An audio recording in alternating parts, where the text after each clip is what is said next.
What's up, everybody? Ben Ressa here for Stokastic, and it is time for the Players' Championship. PGA strategy show right here, right now, and it's a big one. Major level field.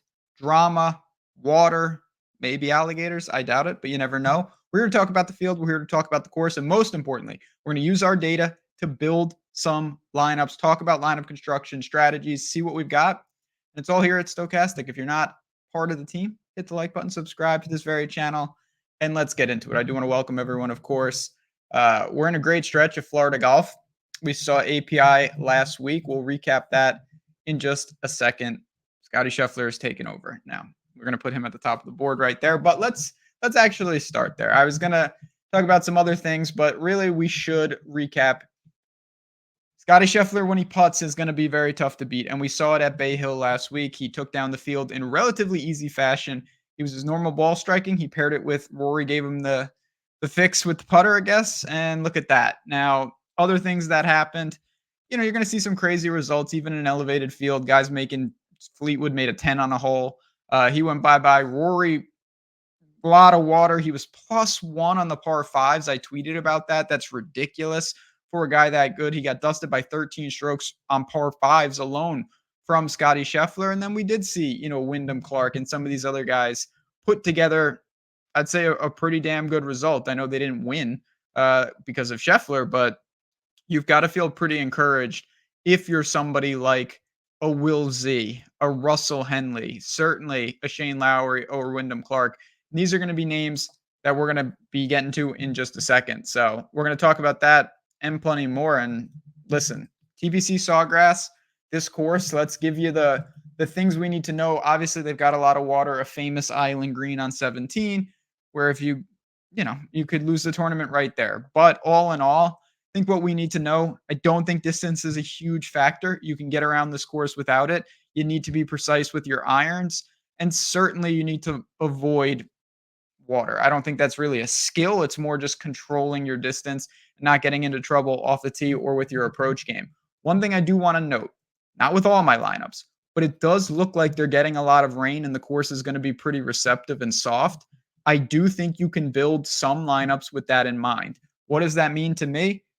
Slower greens, more receptive in terms of attacking the pins with the approach. I would say it boosts bad putters. I would say it boosts good iron players. And I think it would boost bad around the green players. If it's really, really nasty and guys can't hit the greens, certainly you're going to need to be able to get up and down to make your putts to scramble. That might not be as important as it might once would be. Now, again, am I building all my lineups like that? No, but I did want to mention it.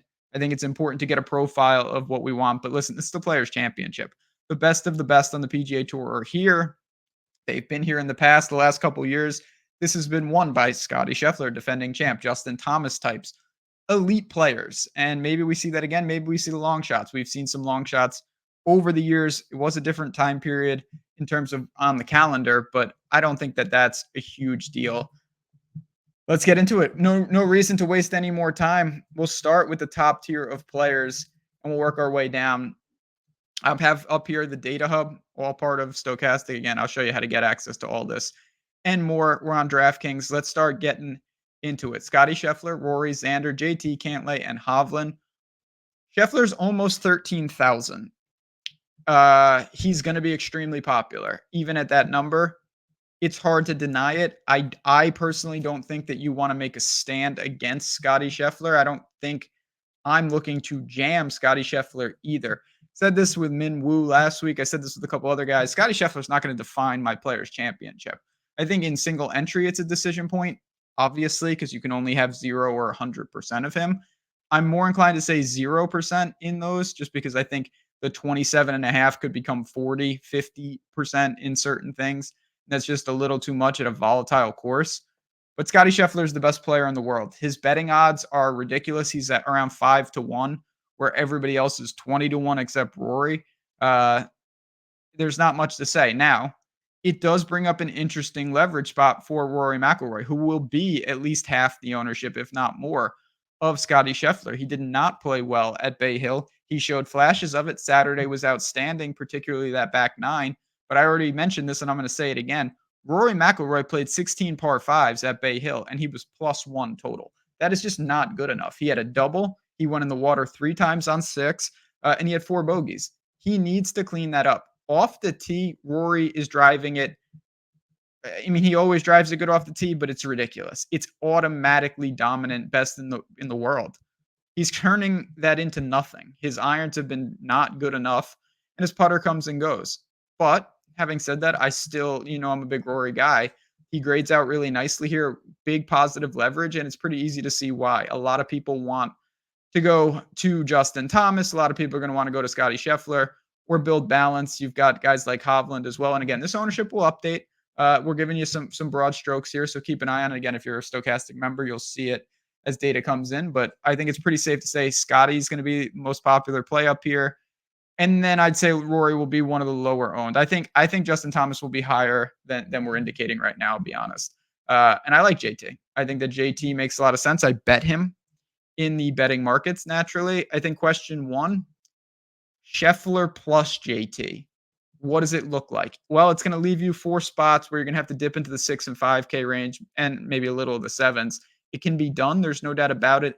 Not my preferred build. My preferred build would be either having 2 north of 10 without Scheffler, or just a very standard either start with Scheffler, start with Rory, start with JT, start with Cantlay types. No strong takes on Xander, no strong takes on Hovland. Not really for me, but they're all world-class players up here. Priorities are going to be, you're going to need to get a healthy amount of Scheffler. I like Rory and I like JT. I think you can make any combination of those guys. You're automatically in pretty good shape up top. But next question, do you need to start with any of them? I don't think you have to. It is my preferred build, but you certainly could go balance with Will Z, Decky, Wyndham Clark is here, Max Homa, Spieth, Morikawa, Aberg, Burns, Lowry, Cam Young. I don't think you want to start with the last couple names, but you could start with Decky, Morikawa, Aberg, Burns, go 3 9K and then 3 balanced, like triple and triple.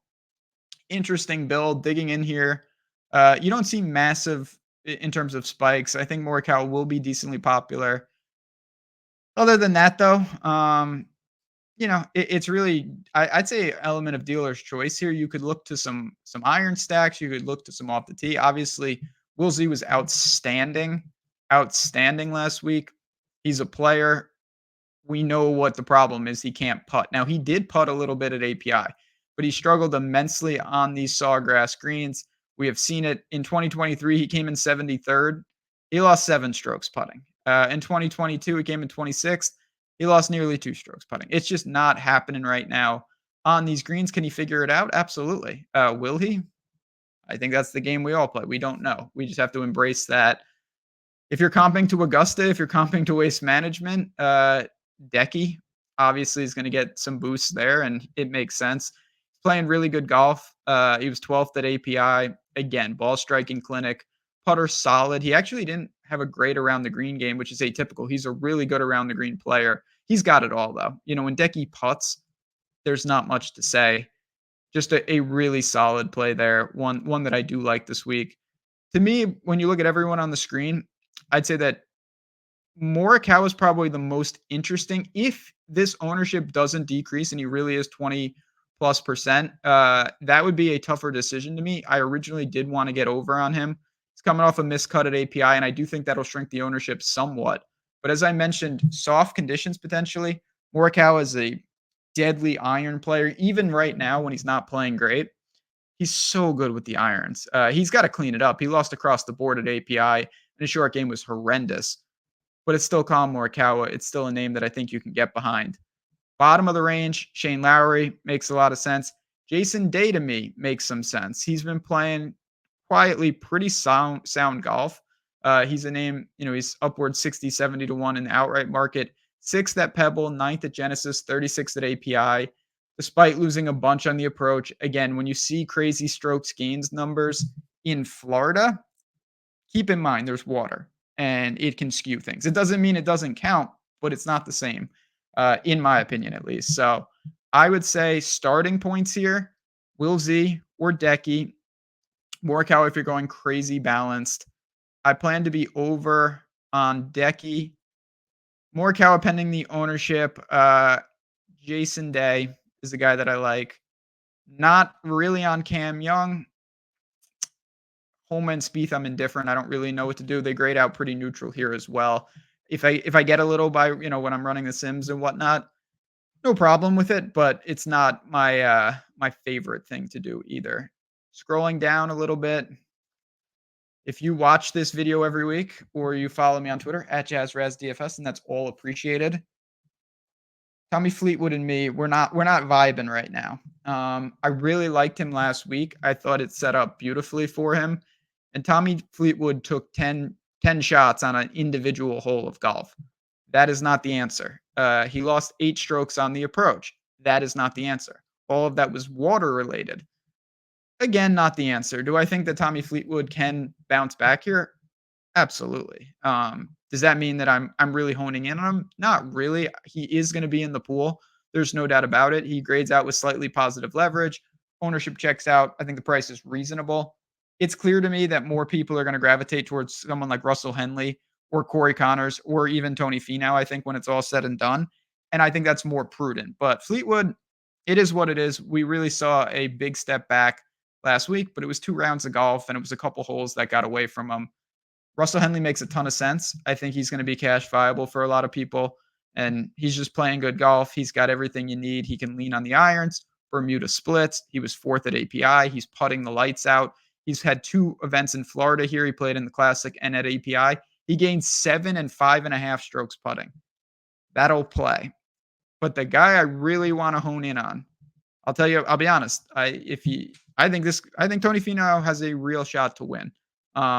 I like the spot for him quite a bit. He's going to be a key play for me. He doesn't grade out super favorably right now, but I'm probably going to manually boost him.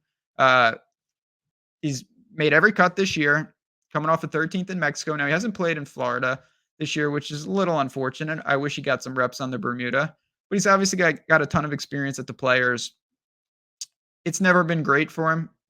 His around the green game and his putting at times have let him down, but I still believe Tony Finau possesses everything you need to get it done around Sawgrass. And he's been striking it unreal all year. 6th, 47th, 19th, and 13th last 4 starts. Positive tee to green in all of them. Putting has let him down at times. But Tony Finau is going to be a key play. Sanjay, Corey Connors, Fitzy, you got some iron guys there. This is where AM, PM, PM, AM, maybe if you're stacking some waves, one of them will get a boost. Benny On. That's an interesting, not price tag, because I think it's probably where he should be, but 8,100, reasonably owned, good short game. When he putts, he's been great.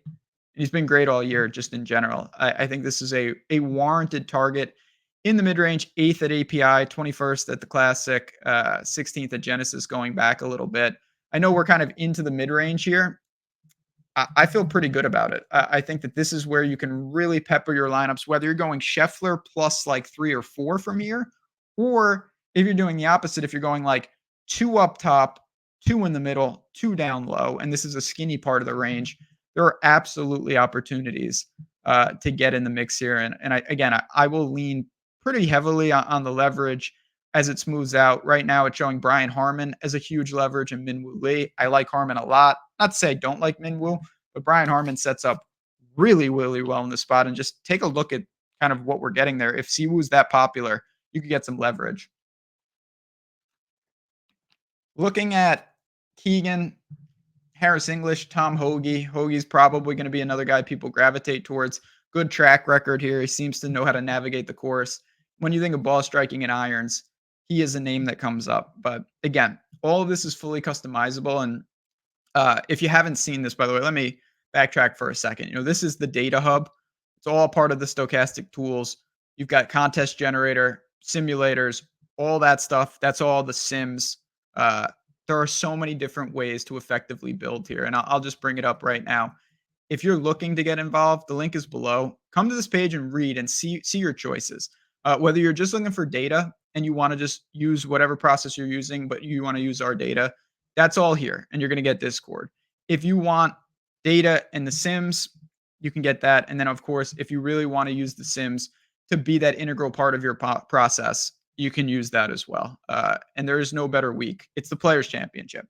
If you want to see if this can make a difference for the rest of your golf season, it's a great time to do it. And if it's not for you, you learned a little about it, but certainly has been an improvement to my process. And I'm still learning things every week with The Sims. We have great tutorials out there, but there's so much customization, so many things you can do. And I'll give shout out to Lineup Generator in a little bit, but I wanted to talk about these are the core staples of our PGA tools. And a lot of people have had a lot of success, not just internally, but externally. I've been seeing a lot of screenshots with the logo, which is very exciting. Scrolling back down, second part of the mid-range. Again, I talked about Brian Harmon and Keegan and these guys. Where do we go from here? Adam Hadwin, Killa Keith, Bez, Griot, Ricky, EVR, Noren. I mean, come on now. Is DraftKings intentionally doing this to me? Bez, Griot, Ricky, EVR, and Noren, honestly, and Jaeger, those are like 6 of my golfers that I play incessantly all the time. Griot grades out the best. I agree that Ricky will be the lowest owned, but it's pretty negligible. It's a good range here. I think part of it is going to be separated by small things. So, like, say you're going AM, PM. Bez, Griot, EVR, and Noren are AM, PM. Say you're going PM, AM. Then you've got Ricky and Jaeger to kind of choose from. That might make the difference. Maybe you're going ball striking heavy. Certainly, Griot would get the nod there because his around the green game is horrendous. Maybe you're going with someone like Noren, who I actually think does set up really well. He was great at the Classic. The irons were on fire there.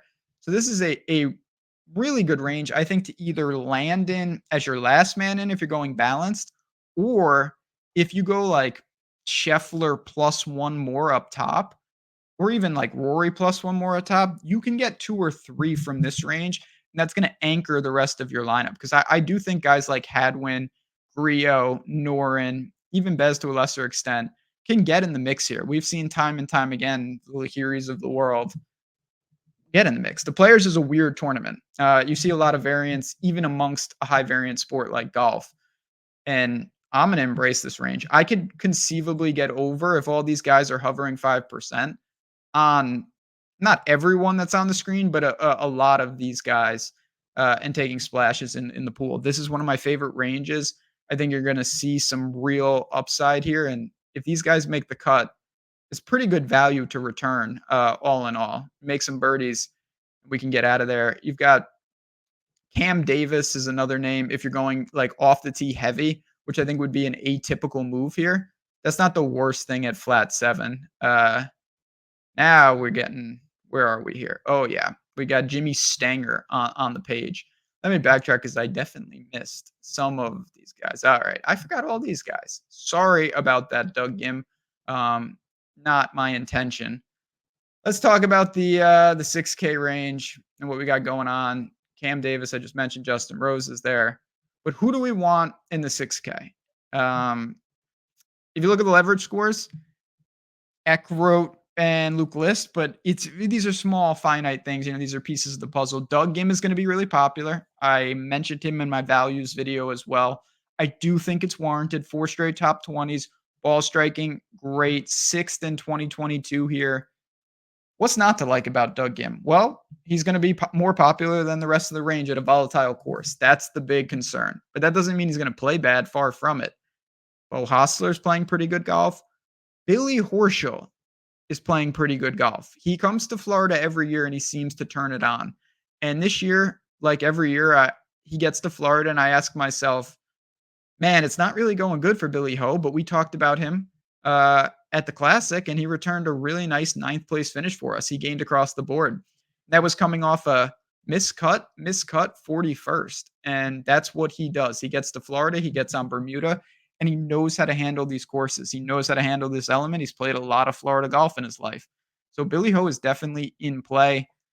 Matthew Pavone, the guy has been awesome all year. It's hard to deny him at this point. Still don't know week to week what we're going to get. But I've been impressed with him. It's hard not to. He's followed up a win with a third, with a couple more made cuts. He's doing it with the putter. There's no doubt about it. And I do think that he's behind Doug Gim Hostler, and Billy Ho for me, but he is worth mentioning. Even Nick Taylor, I think, is a pretty good play here as we work down. Aaron Rye is definitely a name to consider, no doubt about it. He's going to be popular. I don't know where he'll land ultimately. We'll keep an eye on it, but he's going to be a pay down option for a lot of people here. And it's not just because he makes a lot of sense, it's because his range sucks. Sorry, no offense to Andrew Putnam and Patrick Rogers and Andrew Novak, who all I gave a glance to, kind of a cursory look, I guess you could say. It's just not a lot going on there. This is where my philosophy has always been skill set stacks. What does the rest of your lineup look like? Things like that. Like Lucas Glover to me makes sense if you're going ball striking heavy.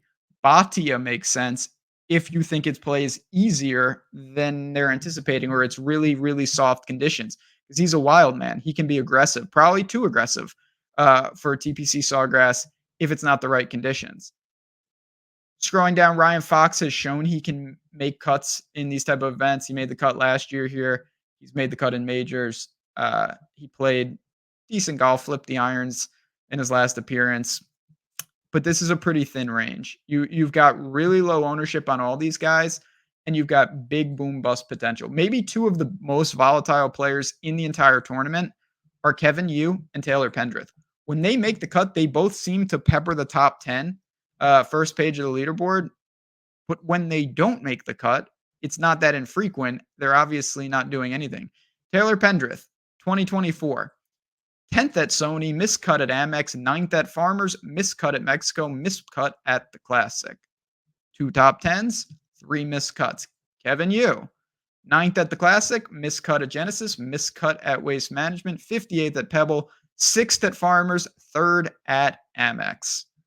3 top 10s, 3 outside the top 50. I think that's just kind of what you're getting with these guys. They serve a purpose because if you strike the right week, boom, big upside at low ownership. But everyone in this range has serious liability to miss the cut. Everyone does in a field like this, let's be real. But as we scroll down, it's going to continue to thin out. Seamus, Justin Sue, I'll hunt for some positive leverage down here, but I really don't have a ton to really say.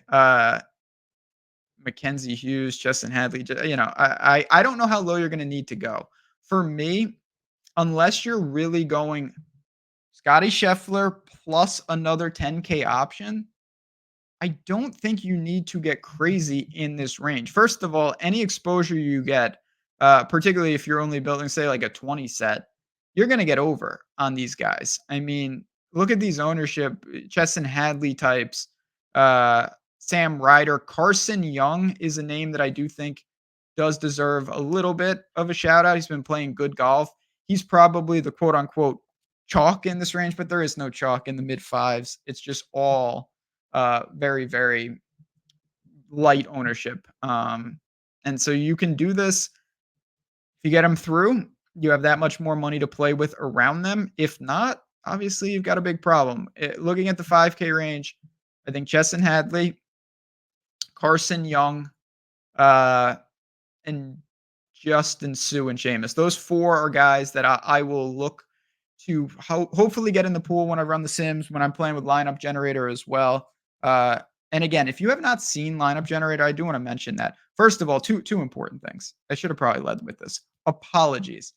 We have a sweet offer for Lineup Generator specifically for this week. Specifically, if you're looking for Lineup Generator, say you've never, it says looking for PGA Lineup Generator. Yeah, right here. You can get it for less than $5 just for this week. It's a special. You have to use the code PLAYERS at checkout. Pretty damn sick. You get to use it, test it out, under $5 for the week. It is awesome, fully customizable. It is a great way, if you haven't used anything like this, to what I always say is kind of a stepping stone. It allows you to get your hands on this data. It allows you to customize lineups. You can lock players in. You can build contrarian and chalky. You can swap guys in and out. And again, if you're playing any sort of volume, use the code PLAYERS. $5, less than $5. That is really something to take advantage of. And we'd love to see you guys try it and let us know what you think. Let me know. We're always looking for feedback on how to make these tools better. They're there for all of us. We want to make money here in these tournaments, and these tools can help us do it. So if you see something you say, I wish I had, let us know. We're all about that. But yeah, promo code players. The link is in the description. We will see you in there. What else? Well, we're on the last page now for real this time. I'd be careful down here. I just don't see the need really. Like, yes, Alex Smalley and my guy Nick Hardy, who I've played a lot, SH Kim. There are names. There's no doubt. It's the Players Championship. These guys can play. Even guys down here. These are not bad players by any stretch. They just are inconsistent. They're not getting the same amount of starts. And for various reasons, their game is not in the best form. You just have to ask yourself the question that I say every time. By playing Troy Merritt, what are you getting by doing that? If the answer isn't something significant, I don't think you should do it unless you like the play on its own. And I don't like any plays down here on their own. I think the only reason I would entertain anything like this is that I say I have to have Rory, Justin Thomas, and Decky. And I also really want a couple guys in the mid-range that I'm drawn to. And the only way to make that work is for me to play a $5,200 guy. That's the only way I can do it. If that's the case, that's the case. Then you kind of have to work with that. I'm not really drawn to that in this type of build for the players, just because I think it's such a high variance tournament. Kind of my final thoughts here before I bounce it out of here. And again, if you have any questions, hit me in Discord. It's all part of those packages. Hit me on Twitter at JazzRazDFS. I'm always posting golf content. Also on OddsShopper if you like betting, OddsShopper Golf. I'm going to have probably a larger player pool because there's an element of spray and pray to what this tournament gives us. It doesn't mean just play everybody. You need to take stands. You need to make decision points. But at the bottom in particular, I just think there's really difficult nature honing. And if you don't believe me, just look at the tournament history of basically everyone at this tournament. Even the best in the world. Rory missed the cut here last year. Scheffler's missed the cut here. Certainly, Xander's missed the cut. Like, you get in trouble here because of the nature of the course, because of the water, because of the competitive field. It's a very difficult place to be consistently good. And in these lower ranges, I'm not willing to say, okay, I'm going to leverage in a way that this guy's going to define my whole week. It's just hard to do that in this type of field. Before I leave you, I know we always get questions, and I'm glad we do, about can we see some FanDuel as well? Let me just bring that up for you guys. Again, super easy. On this type of data, you've got some of these things. You see the projections there, obviously, the good numbers on them, some of the leverage scores. Let's see what we got. We got who's great now. Rory, Harman, Homa, Wilsey, Cam Young, Keith Mitchell. A lot of bomber heavies. Interesting. Cantlay, Fleetwood, Corey Connors. So a lot of the same names. Again, Doug Gim, he's going to be a huge piece of the puzzle for me this week. No surprise there. Again, fully customizable what you want to see. But I'm excited, man. Not going to lie. I love the players. It's a tournament that can get a little messy because of the nature of hitting it in the water, but the drama is unreal. The field is unreal, and the storylines are unreal. If Scheffler is able to do this, I mean, where do we go from here? The guy is unreal right now, and there's going to be a lot of guys looking to prevent him from taking down back-to-back tournaments and back-to-back players. Ridiculous. So ridiculous. But I think we've shown there are more than one ways to build this week. And it's not just with Scheffler. And it's not just with Rory. You've got balanced builds. You can double up north of 10. And you have ample values in the mid-range. Keep an eye on this stuff. Again, as we get more information, there'll probably be some more runs. But I think this is pretty sound with at least what I'm looking to do here. And I hope we see some big-time winners. There's a milli up top. Again, and that's why we're doing this deal. Promo code players for the lineup generator. Like, when there's $1 million up top in the DFS world, I think all eyes set upon it. It doesn't mean you need to just play that tournament. No matter what you're playing, a lot of money up for grabs, and I hope we get a big piece of it. And when we do, make sure you celebrate getting that Hall of Fame along with all of us. That'll do it, friends. Appreciate you guys tuning in. As always, I hope it's a great week for us. So for me, for Scotty Scheffler, Rory Xander, I'm not going to rattle off every name. That would be crazy. But I'll give you one name, Tony Finau. Keep an eye on him this week. Let's have a great week. And for everyone here at Stokastic, thanks for tuning in. Good luck and joy. See you guys next week.